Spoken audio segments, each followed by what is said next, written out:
Xoş gördük, əziz dinləyicilər. Bir tərəfdən biz Amerika-İran sülhünün şahidi oluruq və yenidən sülh bağlamağa sövq olunurlar, yenidən masaya oturmağa razılaşırlar, yenidən şərtlər ortaya qoyurlar və atəşkəsə gedirlər.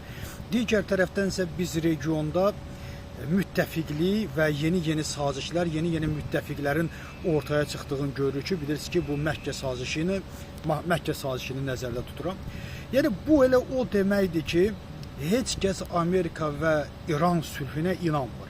Əvvəla Amerika və İran sülhü bir neçə dəfə, yəni biz atəşkəsin şahidi olmuşuq və bizim bildiyimiz və bizim biləcəyimiz bu hadisələrdən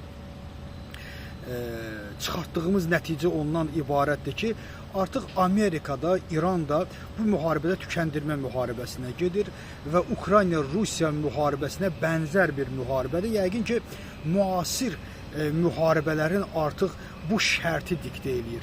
Bugün həm İran bu atəşkəsə getməklə yenidən hazırlaşır, digər tərəfdən isə Amerika atəşkəsə gedir, yenidən öz silahlarını, tükəndiyi raketlərini bərpa edir, stoklarını yığır və yeni bir müharibəyə başlayacaq. Digər tərəfdən isə İran bu müharibənin, belə deyək, damarını tutub.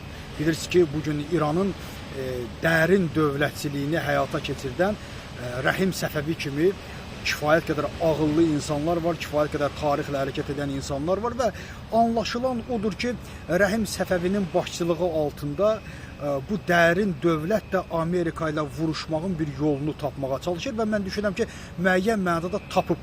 Yəni, necə? Daha uzaqdan bir məsafə ilə Amerikanın yeni texnologiyası qarşısında heç bir şey eləyə bilmədiyi üçün yeni məsafəli bir müharibə eləyir, yeni bölgələrə uyğun olaraq hazırlıqlara həyata keçirilir və eyni bu atəşkəs həm İrana da sərf edir, həm də Amerikaya sərf edir.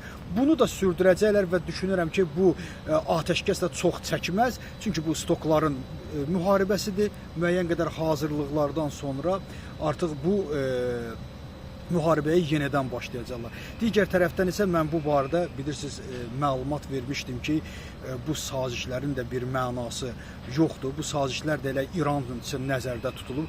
Çünki bu digər demokratik ölkələrə qarşı çevrilə bilməz. Niyə görə çevrilə bilməz? Çünki diktatorlar heç vaxtı xalqından mandat almırlar. Diktatorlar həmişə öz kreslolarından asılı olduqlarına görə də bu bu müttəfiqlik də heç vaxtı Amerikanın dostlarına və yaxud da İsrailə və yaxud da demokratik dövlətlərə qarşı çevrilə bilməz. Elə İrana qarşı çevrilə bilər ki, İrandan da biz millət vəkilinin buna cavab verdi və bildirdi ki, biz Məkkə sazişini tanımırıq, bu bir kağız parçasıdır. Yəqin ki, onlar da düşünürlər ki, bu saziş elə ancaq dönsə, çevrilsə elə İrandan baş qaldıran təhlükəyə qarşı çevrilə bilər. İkinci isə, dostlar, bilirsiniz, burada Ərdoğancılar var, digərləri var. Dostlar, biz burada kimsənin tərəfini saxlamırıq. Biz siyasi şərh etməyə çalışırıq. Bizim üçün Ərdoğan və yaxud da digərləri yoxdur. Şəxsən mənim üçün diktatorlar var.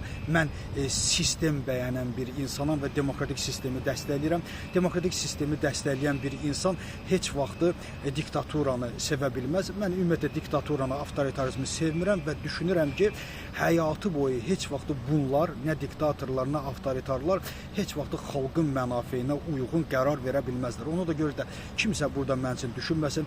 Mən Türkiyə qardaşlarımızı, ya Pakistan qardaşlığının, digər müsəlman ümməti bu çıxışlardan eləmirəm, bu mənalardan danışmıram. Mənimki yalnız sistemdir. Mən demokratik sistem tərəfdarıyam. Demokratik sistem tərəfdarı da heç bir halda diktaturanı və yaxud da avtoritarizmi bəyənə bilməz və onun simpatizanlığını eləyə bilməz. Yəni, inşallah ki, bu mənada məni başa düşərsiniz. Təşəkkür edirəm.